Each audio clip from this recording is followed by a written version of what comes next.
large tree. Almost looks like it's come right down through the middle of that home. Again, another very frightening scene tonight. I got you, Donovan. Can you hear me? Where these are large trees. This is along Cedar Drive in Loveland. So we're not talking small trees here. We're talking large trees that have been completely uprooted. Once again, very similar to what we saw down in Erlanger. All right, Chris, this is Kevin here in the studio. I'm going to send it out to you. Tell us the scene that you're seeing. I can see a huge tree right now behind you.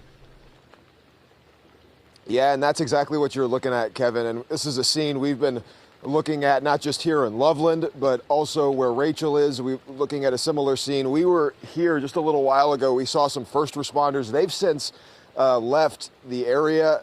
There were two people who were actually in this house. We had a chance to speak with both of them just a few minutes ago. They got trapped in the house because this tree basically split their house in two. That's how the homeowners described it to us. In speaking with them just a little while ago, though, they say they're fine. They're a little shaken up by this, but a gentleman we spoke to, along with his wife, they seem to be okay. They're not physically injured. In fact, they were on opposite ends of the house when this tree came crashing down and split the home in two, essentially. And the husband was telling me that he actually couldn't even get to his wife. He had to yell out to her to make sure that she was just okay. And fortunately, she was. He was okay as well. They had to rescue their pair of dogs as well, and they were also fine. But they're saying they're going to have to, obviously, as you can see here, stay at a motel tonight. We talked to first responders here. They say they've been answering maybe calls not quite as severe as this, but they've been going all over this evening and seeing some damage. And even just on the way out here, we've been seeing some debris in the roadways. And you can look around in this area, this part of Loveland actually, and see that there's a lot of power outages here. It won't be surprising when all is said and done tomorrow that you're going to be hearing how Loveland may have been one of the harder hit areas. Like I said, a lot of debris in the roadways. But yeah, this is just one of the examples of the severe wind. You see that lightning still going and what it can do and the damage it can cause to people's property. But again, two people were in the house when this tree came crashing down, but they are both, fortunately, essentially unharmed. Again, a little shaken up, but physically, they're okay, Kevin. Well, thanks, Chris. I mean, that sounds certainly very scary. Were you able to talk to when you spoke there to the residents of that home? I mean, did they have what were they doing at that moment prior to the tree? I mean, coming down. I mean, what did it sound like? What did they describe it as? Yeah, Kevin, they were just basically telling me that it was nothing. It was fine. They were hearing the wind. And then it sounded like a bomb went off in their house. The gentleman was telling me he was watching TV and his wife was at the other end of the house. But yeah, they just told me it was so loud, so sudden, and this massive impact. This is a huge tree, as you can tell right here, that it just basically startled them up. They had to check and make sure they were okay. And again, fortunately, they were.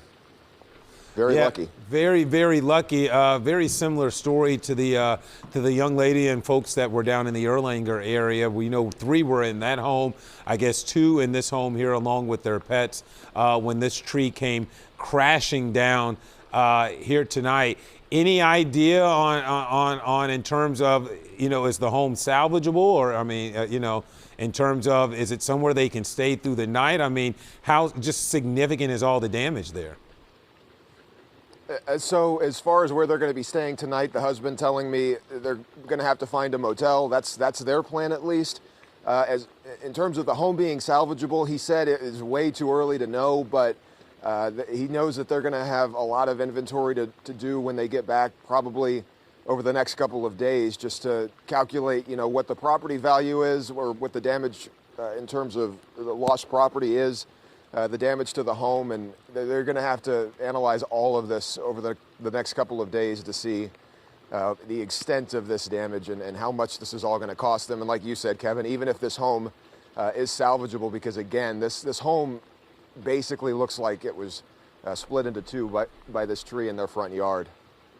You know, that is one of the scariest things. And I was just saying to the, to Mike and Adam here in the studio, kind of my reoccurring nightmare when I have them is falling trees. And that is just such a scary thing, especially, this time of the night in the dark when you have severe weather. Fortunately, they were positioned where they were, and one of the things we try to tell people when you have straight line winds is that you got to know where trees are in relation to your home and which way the wind is moving. And fortunately, this is a good story we can tell, even, as bad as the property is damaged, maybe a complete loss, but nothing is as significant as loss of life. And the fact that they are okay is certainly a good sign here tonight. Thank you.